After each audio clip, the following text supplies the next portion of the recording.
Guru pencetus pembinaan negara bangsa. Guru, lebih daripada sekadar pendidik, mereka adalah arkitek pembangunan negara bangsa. Melalui ilmu dan didikan, mereka membentuk generasi yang akan memimpin dan membina masa depan. Sejarah Malaysia mencatatkan sumbangan besar guru dalam perjuangan kemerdekaan. Mereka membangkitkan semangat nasionalisme dan kesedaran politik di kalangan rakyat. Guru-guru ini berani menentang penjajah melalui pendidikan. Selepas merdeka, guru terus memainkan peranan penting. Mereka menjadi agen perubahan dalam masyarakat. Melalui pendidikan, mereka membasmi kemiskinan dan meningkatkan taraf hidup rakyat. Guru masa kini menghadapi cabaran yang kompleks. Teknologi dan globalisasi menuntut guru untuk terus relevan dan inovatif. Namun, harapan tetap tinggi agar guru terus menjadi pencetus pembinaan negara bangsa.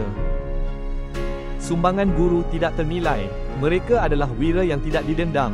Marilah kita menghargai jasa guru dan menyokong usaha mereka dalam mendidik generasi masa depan.